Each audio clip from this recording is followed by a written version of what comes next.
start, we would like to say this is for educational use only. Our group is allowing our instructor, Mr. Roldan Ardinis, to use this as an educational materials. Population refers to a total number of people living in a specific geographic area. It is the count of individuals in a city, country, or the world. Demography is the scientific study of population, focusing on their size, structure, and how they change over time. This including looking at the birth, death, aging, and migration. Global migration. A key part of demography refers to a movement of people across borders affects the size and composition of population in both the sending and receiving countries. The theory of demographic transition in its impact on a global population. Demographic transition is a model that describes the population changes a country undergoes as it develops economically. It typically consists of four stages: high birth rate and high death rate. This is the industrial stage where both birth and death rates are high, resulting in a little population growth. High birth rate and falling death rate. As living conditions improve, healthcare advances and food supplies increases. Death rates decline while birth rates remain high. This leads to rapid population growth. Falling birth rate and falling death rate. As the country continues to develop economically, people became more educated, women's roles change, and family size decreases. This results in a decline in birth rates, leading to a slower population growth. Low birth rate and low death rate. In the post-industrial stage, both birth rate and death rates are low, resulting in a little population growth or even population decline. The theory of demographic transition has had a profound impact on a global population. Many developed countries have already passed through the four stages, experiencing significant population growth and followed by the stabilization. Developing countries are currently in various stages of demographic transition, with many experiencing rapid population growth. This has implications for resource allocation, economic development, and social welfare. Key factors influencing demographic transition include economic development, improved living standards, education, and healthcare lead to slower death rates and smaller family sizes. Social and cultural changes, changing roles of women, urbanization, and increased access to contraception can affect fertility rates. Government policies, family planning programs, education, and healthcare policies can influence population growth. So what is global migration in contemporary world? So global migration today is a complex issue that involves many reasons why people move from one country to another. People often migrate to find better jobs, safety, or a higher quality of life. Factors like globalization, which increased economic gaps between countries, push many to seek opportunities abroad. And also additionally, issues such as the war, climate change, and population changes create more reasons for people to leave their home countries. So migration has a significant economic effects on both the countries people live and those who they move to. In host countries, migrants often fill important jobs in various sectors, helping to boost the economy, and also they bring different skills and cultures that can enrich local communities.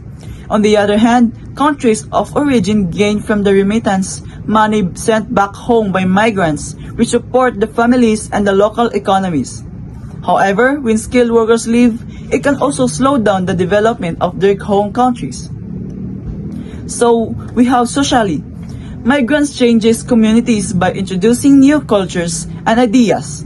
This cultural exchange can lead to greater understanding among the different groups.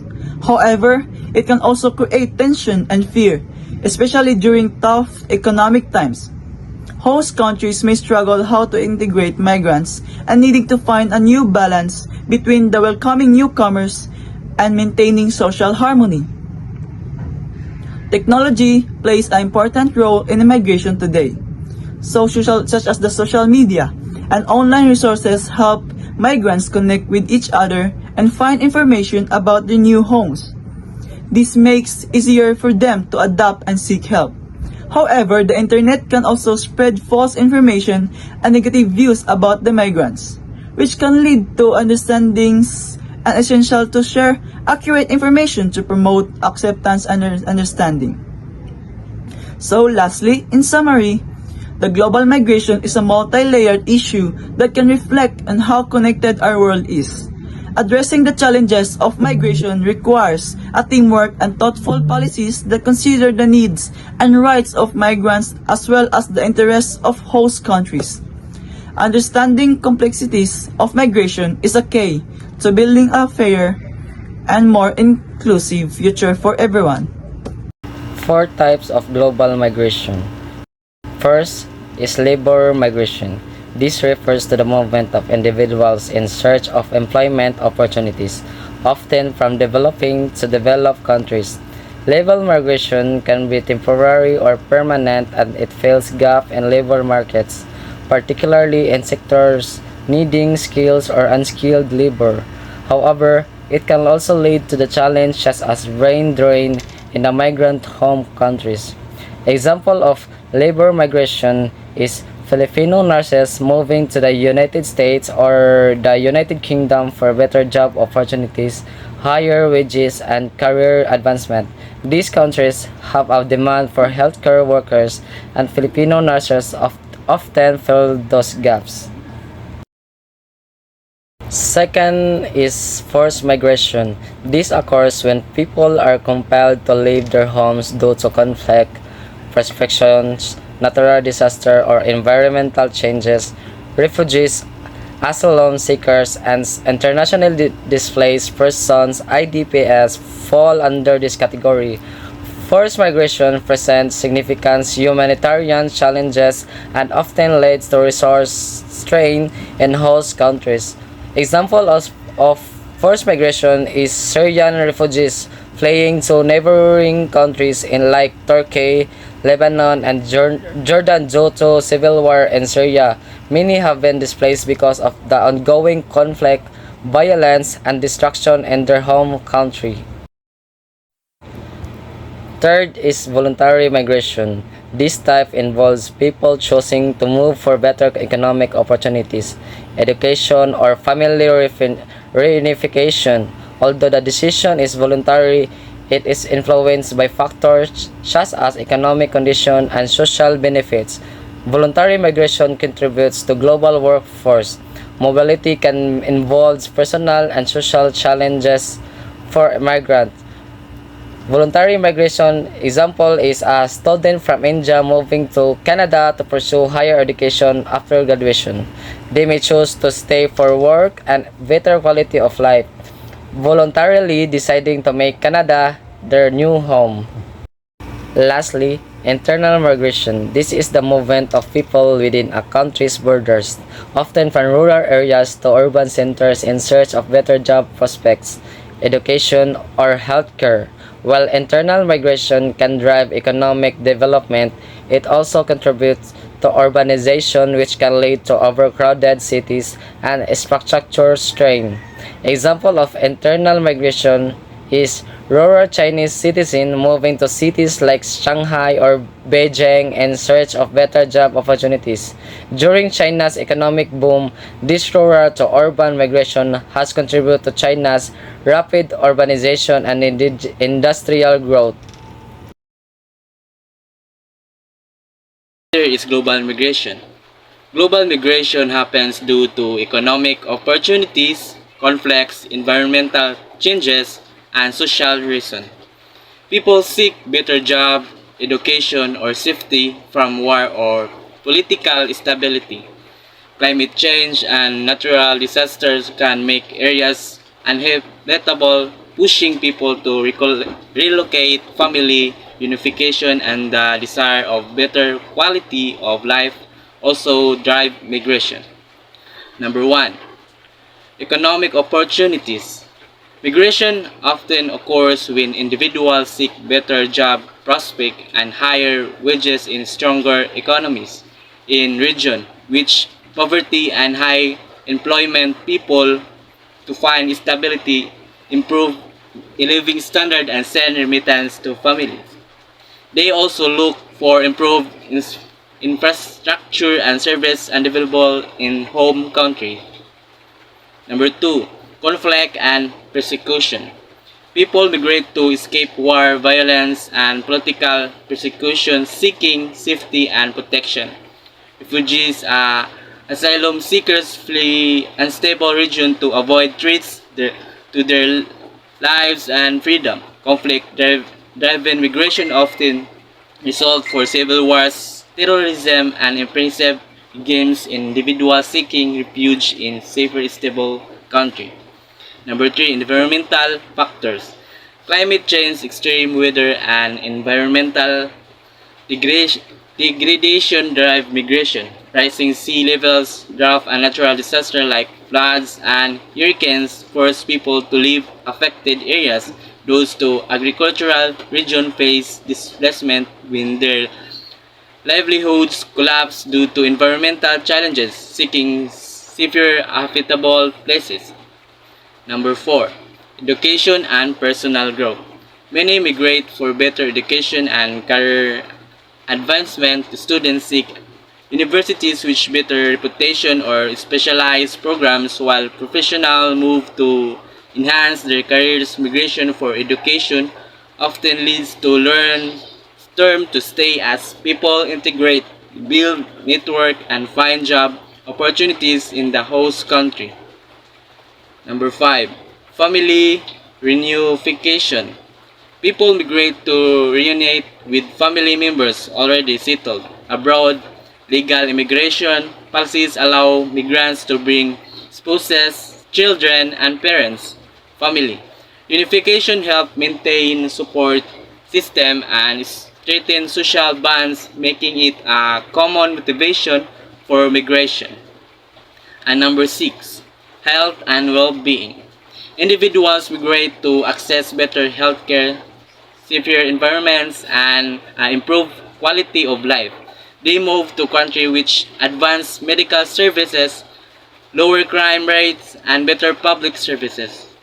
Personal and family safety alongside health is often of priority for migrants seeking better living conditions.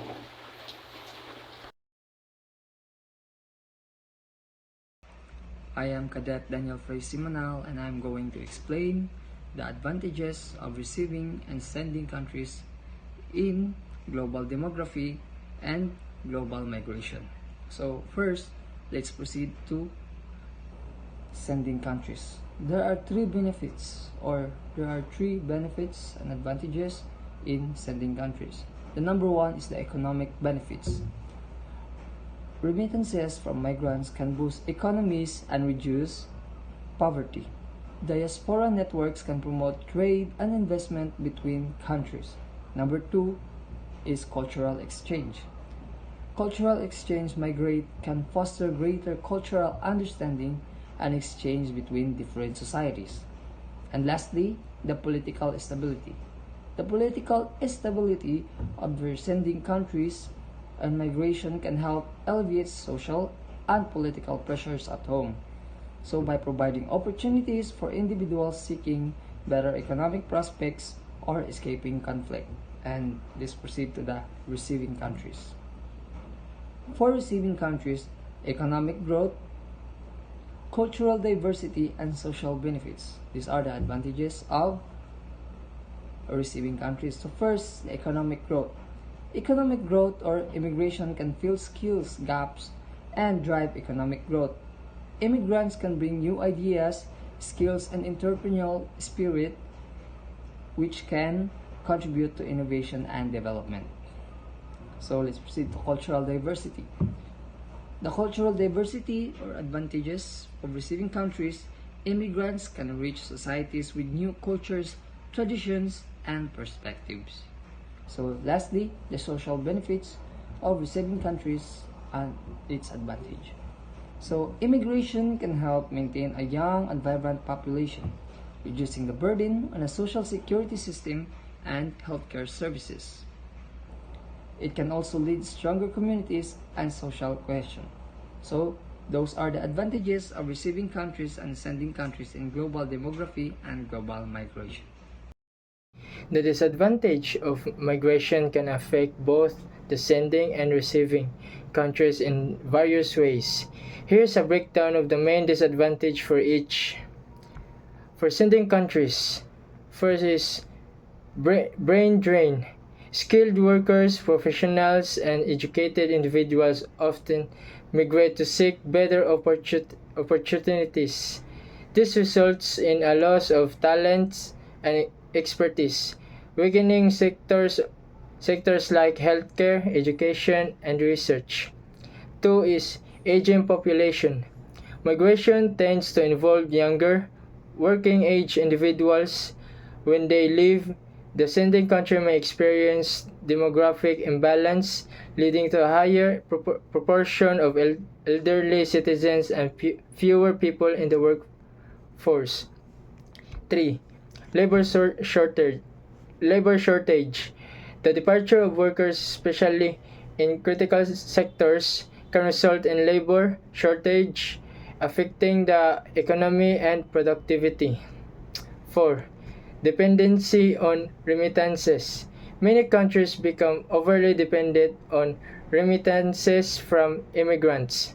While these funds help families, they don't always translate into sustainable economic development. 5. Social impact. Families left behind can experience social disruption such as children growing up without one or both parents. This may lead to emotional distress or a lack of supervision and care. Leave. For receiving countries, overpopulation and strain on resources. A sudden influx of migrants can put pressure on housing, healthcare, education, and infrastructure, leading to overcrowding in some areas. 2. Social tensions and integration issues. Immigration can lead to challenges into social cohesion, especially if integration policies are weak. Differences in language, culture, and religion may result in misunderstandings or even conflict between migrants and locals. 3. Wage suppression and job competition. The arrival of large numbers of immigrants, especially low-skilled workers, can lead to competition for jobs. This may result in lower wages or unemployment for some local workers. 4. Pressure on public services. An increase in the population can put additional pressure on public services like healthcare, education, and social welfare systems, especially if the migrants are not immediately integrated into the workforce. 5. Rise in xenophobia and discrimination. High levels of immigration may sometimes lead to anti-immigrant sentiment, xenophobia, or discrimination, which can harm social harmony and stability. 6. Economic costs of integration. Providing social services, language classes, and education to help migrants integrate can be expensive for the receiving country, particularly if it lacks adequate infrastructures or to absorb the newcomers.